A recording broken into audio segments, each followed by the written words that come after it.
is she? I don't know where she is. Where is Savannah? No. Where did you go with her? I know you're not that cruel inside. I'm begging you, Lee. Just tell us. I don't know where she is. This is Lee Rodarte, a man taken into custody on suspicion of kidnapping and murdering his coworker, Savannah Gold. With no clear leads on Savannah's whereabouts, officers knew that mishandling the interrogation could mean the killer would slip away. Even worse, Lee had crafted a seemingly airtight alibi that would make sure Savannah was never located. Lee, however, believed he was far more intelligent than the detectives, a huge miscalculation on his part. On August 2nd, 2017, Savannah's family received bizarre text messages claiming she was quitting her job and running away. The messages were filled with typos, immediately alarming her family, who quickly reported her missing. During the investigation, police were grasping at straws until they obtained crucial CCTV footage from the Bonefish Grill, where Savannah worked. The video showed her entering a silver vehicle in the parking lot, which then began shaking violently as the door swung open and slammed shut 3 times. The car then sped off, and Savannah was never seen again. After a series of interviews, police identified the car as matching Lee Rodarte's, a manager at the grill and Savannah's boyfriend of about 2 months. Lee was promptly arrested under suspicion of homicide and brought into an interrogation room, though detectives told him it was for a minor traffic warrant. That's when the following unfolded. I'll stay right out here. You can go have a seat for me real quick. I'll be right back, okay? Yes, sir. Being told the detective would return shortly obviously suggested to Lee that he wouldn't be left waiting long. However, it would actually be 90 minutes before anyone re-entered the room. Just a few days earlier, Lee had been questioned regarding the disappearance of the young woman he abducted, and now he found himself handcuffed and placed inside a police interrogation room. At this moment, Lee would be feeling extremely uneasy, but it's important to remember he was still confident the police didn't have sufficient evidence to bring him down. Unfortunately for him, the act the detectives had been putting on was about to completely crumble. Hey, man. How you doing, buddy? Good. You remember me from the other day? Detective Reeves? Okay. This is my partner, Detective Staley. The detective who enters isn't the same one who initially brought him in. It's the officer who had questioned him about Savannah just 3 days earlier. Any sense of reassurance Lee had by thinking this was unrelated is now completely shattered and replaced with overwhelming panic. Still, Lee's strategy stays the same, and he attempts to maintain his composure as he braces himself for the barrage of questions that's about to come his way. So, Savannah, you said that you knew her and you guys had, you knew her from work. I mean, just kind of fill me in with that. How long have you known her? Like I said, I've known her obviously since she started working there. I would say probably about 8 months ago, we started hanging out outside of work. And at the time, I had a girlfriend. But we kind of connected, me and Savannah. So we hung out a little bit here and there. Got pretty close. We come from, I guess, somewhat similar backgrounds, I guess you should say. The question posed to Lee was, how long have you known Savannah? A question that typically warrants a straightforward response. When faced with simple inquiries like this, individuals with nothing to conceal tend to keep their answers brief, addressing the question directly. However, those feeling the weight of pressure often overextend their answers, attempting to appear credible and knowledgeable, a trap that Lee is about to fall into. So we kind of connected, hung out for a little while. I'd probably say a period of 2-3 months. Okay. And then she started using drugs a lot. I did them with her a couple times, and then she started to get heavy into them. And oh, gotcha. Okay. So I kind of just tried to take a step back and, put things off. And then probably a month or so ago, I saw Savannah at work and she looked healthy again. She gained a little bit of weight. We kind of were talking, here and there. We hung out a couple times. She came over to the house and, we just kicked back, drank a couple beers, watched movies, stuff like that. In total, Lee spoke for over 5 minutes in response to a single straightforward question, even going as far as to describe specific interactions between the two. Now that the detectives had even more cause to believe he might be concealing something, they decided to confront him over a minor inconsistency to observe his reaction. During the initial interview, Lee had informed investigators that he hadn't seen Savannah in quite some time, but if the CCTV footage is accurate, This was a blatant lie. And then as we hung out, after a couple of times, she brought drugs over. I told her, I was like, you're doing really good. You can't, you shouldn't be doing it again. I think we moved too fast. Split mutual ways. Mutual. Right. Yeah. And that was the last time that we text. Okay. When was that? Yeah. When was that? It was probably 2 or 3 weeks ago. Okay. Sometime in July. Right. Yeah, and I think that's one of the things you said was that was the last time that you had contact with her. Yes. As far as, I don't want to put words in your mouth, so I mean you correct me. That was the last time that I texted her. Yeah, text or a phone call or a messenger or anything like that. 2 to 3 weeks ago. Yeah. Okay. And then the last time, when was the last time you saw her? This is what I was a bit. I didn't tell you the truth when we talked at Bonefish. Okay. Last time I saw her was Wednesday afternoon. Okay. I heard that she has been basically telling a lot of people at work that we hooked up a bunch, like a couple of days before that. Yeah. So I met her in the parking lot at Bonefish. When was this? Wednesday afternoon. Okay. Well, do you know what time or about? It was about 5:30. Okay. Without even realizing it, Lee has already given enough evidence to suggest he's guilty. We know he was acquainted with Savannah, he owned the same car seen in the footage, and he was present at the crime scene when the incident occurred. Keep in mind, Lee has no clue the police possess video evidence of the event. If he did, he would have attempted to create an alibi, placing him somewhere entirely different. Unfortunately, this still isn't sufficient proof for the authorities to secure a guaranteed conviction. Instead, they must press harder to try and draw out a full confession, something that will be anything but easy. I parked and I said, hey, can I talk to you for a second? And she said, yeah, what's up?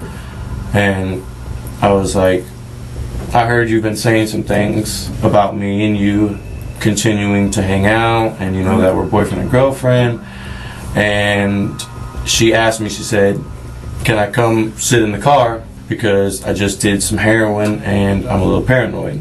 It was never verified that Savannah ever used heroin. No one in her life reported seeing any signs or even suspecting she was involved with it. And even if she had been, she was on her way to a shift at work while this conversation was happening. If she was capable of showing up for work without appearing paranoid, it seems odd that she wouldn't be able to simply have a conversation in the parking lot. So she came and sat in the car, and I explained to her the situation. I told her that servers at Bonefish were coming to me and telling me that you're telling people when you're out that we're boyfriend and girlfriend. And I said, I need you to stop, because for one, it's jeopardizing my job.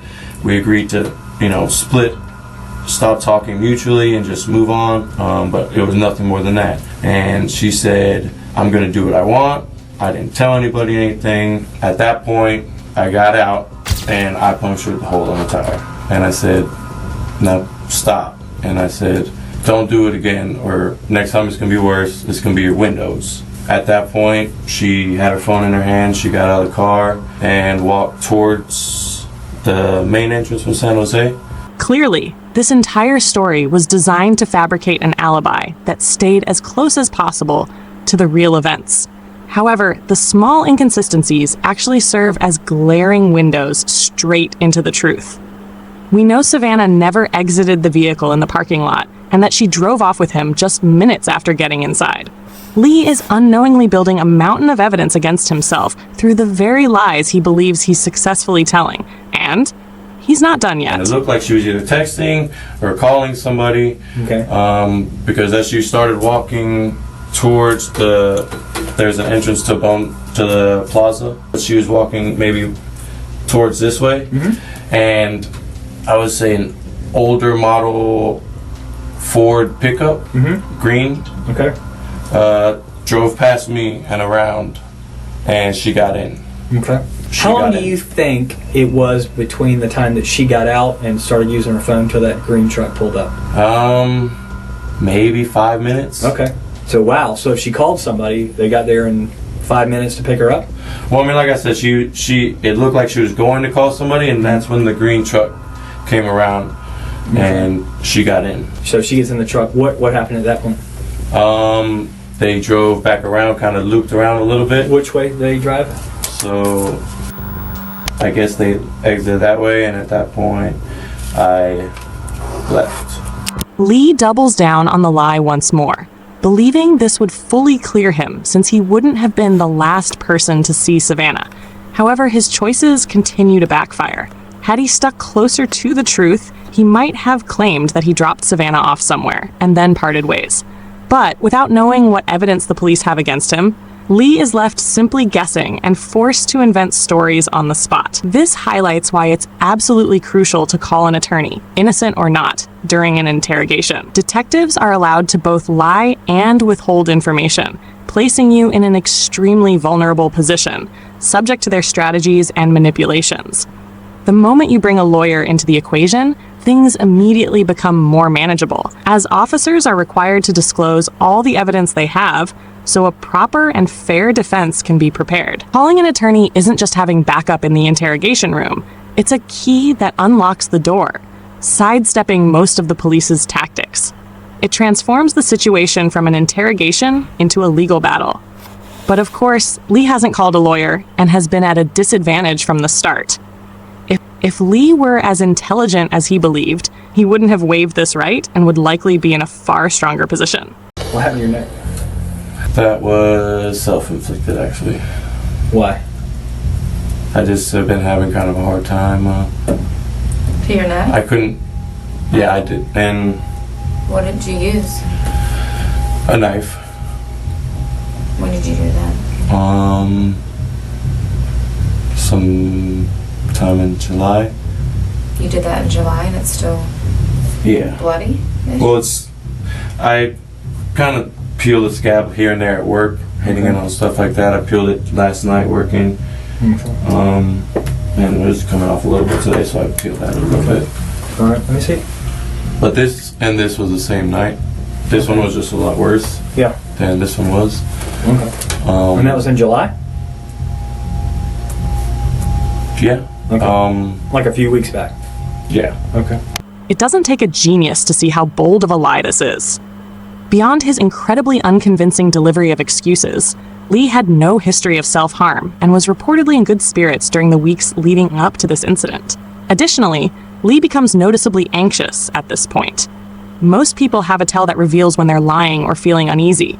For many, it's crossing their arms or slouching in their seat. But Lee maintains his posture and general position consistently throughout the interview. Instead, he exhibits subconscious, jittery movements in his limbs. Earlier in the interview, when caught in his first lie, he repeatedly bounced his leg the entire time. Now, he fidgets with his hands and fingers unnaturally every time he tells a lie. In fact, it's almost laughable how perfectly his nervous gestures match up with his false statements. I met her in the parking lot at Bonefish When was this? Wednesday afternoon. What happened to your neck? That was self-inflicted, actually. What did you use? A knife. It's also worth noting that the detectives almost certainly noticed these signs just seconds into the interview. The choice to bring it up now was a deliberate one, intended to increase the pressure on Lee. He likely felt anxiety about his previous big lie regarding Savannah leaving his vehicle. Catching him in another falsehood so soon after would surely heighten those feelings and make him feel even paranoid as the interrogation continues. This is probably why the detectives quickly shift back to discussing the truck right after. Could you see who the person in the truck was? The truck had fairly tinted windows. I saw a baseball cap. Yeah. You see a guy, girl, white, black? I couldn't really tell if it was a guy or a girl. Okay. I just remember seeing the truck drive and her get in. Yeah. And obviously I'm sitting in front and the truck drives right past me. Yeah. And I saw a baseball cap through the passenger window. Okay. But So did it seem like she knew the person? I mean, she got right in. Lee, why didn't you mention this before since we've been looking for this girl? I mean, don't you think that information I mean, is important? it definitely does. And I regret obviously not saying anything before. So when I come up and talk to you yesterday, I'm not threatening. I'm just I'm talking to everybody up there. What? Why? I just I freaked out, to be honest with you. I mean, this girl's missing? yes. Okay, but you know she's been missing. I mean, you had to know. I mean, obviously, I was the last one to see her. So Yeah. I was a little bit scared at that. How do you And- know you just said you weren't the last one to see her. You just said somebody in a truck. Well, I mean, the last one to see her at Bonefish. Okay. That the last one she's heard from. or Right. had contact with that anybody knows of. Sure. The detective realizes he's beginning to put Lee on the defensive, so he chooses to maintain the pressure. So where's Savannah right now? I don't know. Where would I find her? I don't know. That's my prime objective is to find her. Definitely. And here's a couple reasons I need to find her. One is I'm hoping that she's still alive. And that's really, I really do, I'm holding out for that. And if she's not alive, then I think she and her family are due that knowledge. I think they need some closure. So where is she? I don't know where she is. Where is Savannah? I don't know. I need to know where Savannah is so I, I can don't let know her family where know. she is. You don't know because you had something done with her and you weren't involved in that part? I don't know. Tell me something. What can I work with? I told you the last time I saw her. But that's not true because we have proof. We have proof. And that's why we're sitting here, Lee. At this point, we need this for her. I mean, I look at that little girl and I think of my little girl. My little girl who's her age. That's who I think about. That was my little girl. I couldn't imagine. I don't care what she said about you or whatever, but my little girl is that age. Maybe And you're not telling the truth. Maybe something gets out of hand in the car. I didn't do anything. Okay, you didn't do Okay, anything, but she was okay. in your car. She never got out of your car. She never got out of your car. Lee. This is where the true brilliance of these detectives begins to shine. The initially quiet female detective suddenly starts to speak up. The male detective maintained a very deadpan, professional demeanor throughout the interrogation. So the sudden shift to a more vulnerable, emotionally charged individual being placed in front of Lee will likely come as an even bigger shock, especially as she begins to show more emotion and even starts to plead with him. She never gets out of that car. And you drive off. She never gets out of that car. There is no green truck. And that's not right to her. We're fact finders, Lee. I don't have anything personal against you. No, not at all. I mean, it's We're over. just fact finders. tell us We're what just happened. doing Where our is she? job. No. Where did you go with her? Where did you go with her, Lee? Be human. You're a human. You're a man. Where did you go with her? I know you're not that cruel inside. Maybe you Please. maybe you don't know where she is now. Where did you go with her? Please. I'm begging you, Lee. I know you're not an evil person. I don't see that in you. I don't see that in your history. I don't hear those things about you at work. Is she still at your house? No. Okay. Is she still in your car? No. Okay. Well, then where is she? What was going on in the back seat? For the doors to be kicked open. She kicked open that door 3 times, Lee. She kicked it. We saw it. And you know I'm not making it up because I wouldn't know this because I wasn't there unless we had video of it, correct? Yes, correct. I'm not trying to trick you. I'm just a fact finder. I mean, she was upset. She tried to slap me. I slapped her. She went to get out. I grabbed her around her waist and said, "Where are you going? Why are you hitting me?" She calmed down and we left. Why would she leave with you after that? Why would she? I mean, we've gotten arguments plenty of times where she says she doesn't care what happens or anything like that. All right. Sometimes people do wrong things, right? Some people make mistakes. It's what you do afterwards. I got a family that needs closure. They are now coming to the reality that she's no longer with us. Do you want people to remember you as a guy who said, okay, look, I'm going to do the right thing? Or do you want your family and everybody else to think that you're some evil, heartless person who won't tell us where she is? I don't think you're that kind of guy. I don't think you're evil. Just tell us where she is. Closure for her family. She was hitting me. She wouldn't stop and I squeezed back. I squeezed her hard. Stop. You squeezed her around her neck or around her neck? She just wouldn't let go. I didn't let go. Where is she now? Please tell us where she is. All I want to do is leave me alone. It's a pond on the west side of the Club du Clay Club du Clay? Yeah. Okay. at Longchamp. Yeah. Okay. Just a few days later, a dive team discovered the remains of Savannah Gold, burned and nearly unidentifiable, to the point that her cause of death couldn't even be determined. Lee Rodarde pled guilty to the second-degree murder of Savannah, and in March of 2021, was sentenced to 40 years in prison.